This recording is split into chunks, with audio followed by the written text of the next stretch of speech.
Good evening, members of the board and members of the audience. Tonight we're here to discuss the program evaluation for the transitional kindergarten at Sacramento City Unified School District. My name is Suzanne Gonzalez, and I'm here to explain to you from start to finish the process that we will go through for this program evaluation. A little background of the program.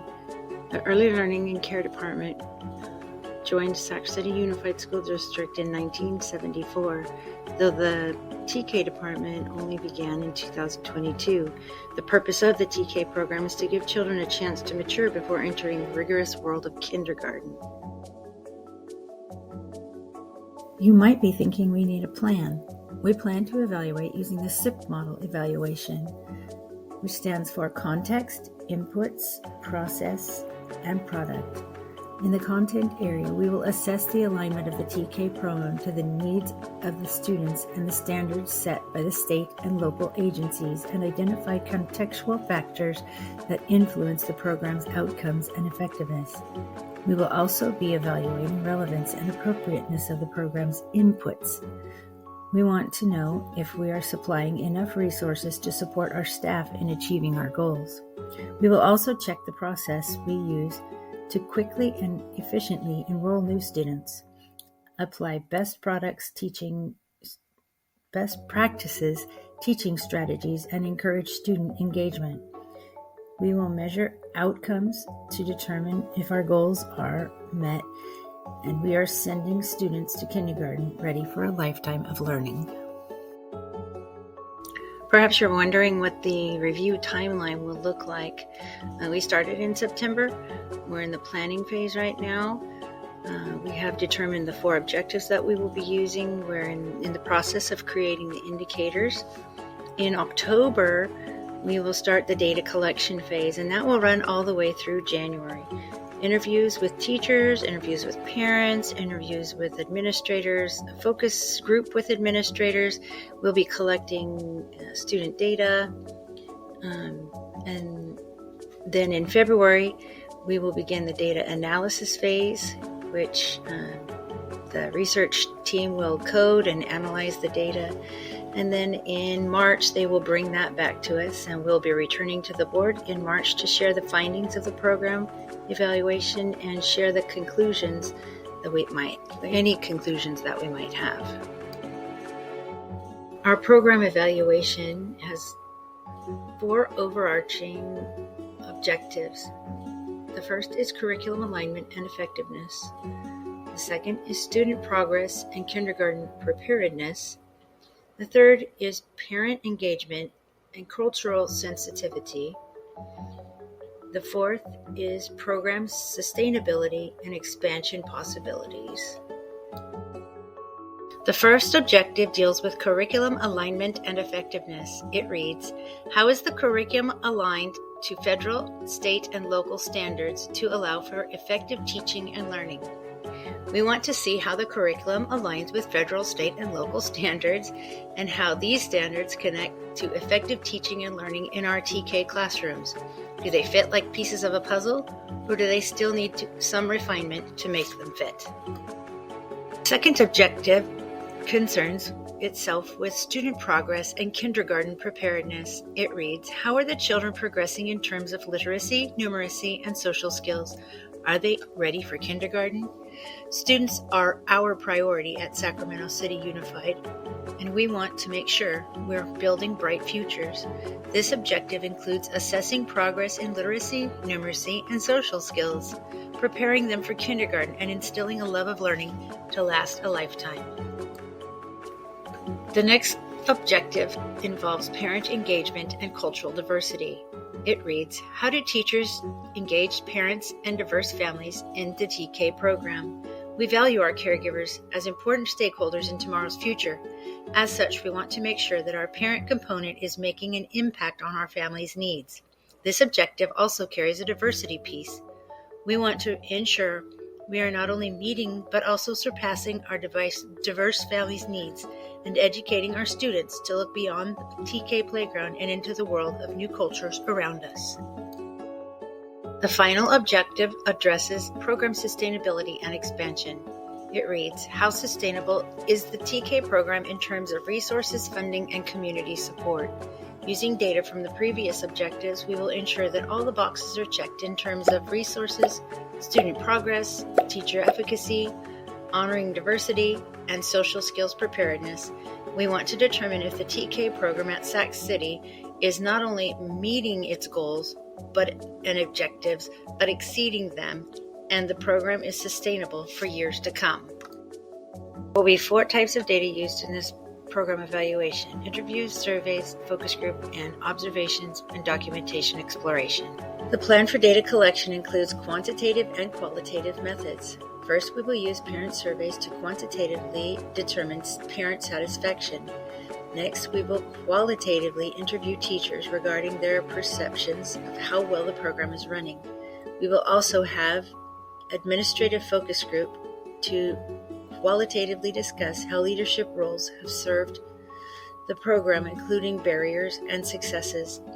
Our research team will be in the classrooms to observe firsthand the accomplishments and challenges happening in the TK program, using qualitative and quantitative assessment tools. Finally, we will look at the student data to quantitatively verify student progress. Every TK family will get a survey at the end of October, consisting of 10 Likert-style survey questions and 1 open-ended question.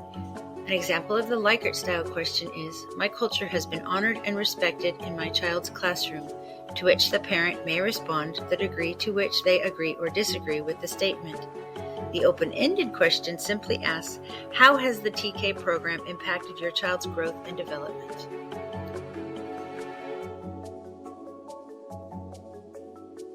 Teacher perceptions are critical to the program.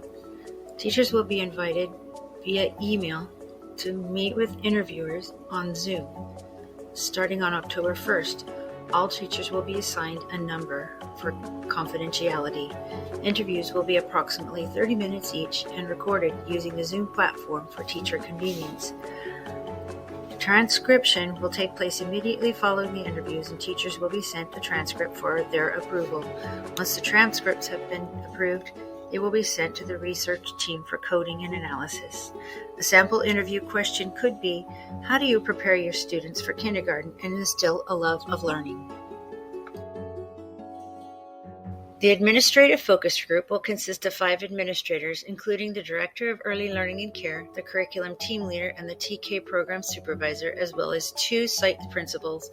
The stakeholders will be invited to participate in the focus group via email. The recorded meeting will commence on October 10th as part of their regular administrative gatherings. After the meeting, a copy of the transcript will be emailed for their approval. An example of the focus group question could be, let's talk about things you have done to show support for classroom staff and students during the first year of the program.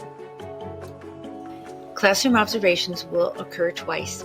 On the first visit, our research team will use the Classroom Assessment Scoring System, referred to as the CLASS, program observation tool. The CLASS is used to support quality improvement with the specific goal of improving child outcomes. During the second observation, the team will be using the Early Childhood Environmental Rating System, also referred to as the ECHRS. It is a quantitative tool used to measure process quality, which is the interaction between children, staff, and materials in early childhood settings. The ECHRS is used nationwide to evaluate early learning environments. Documentation will be collected twice during our evaluation period, once in October and a second time in February. We will compare pre- and post scores from the desired results developmental profile, or DRDP, to determine student progress.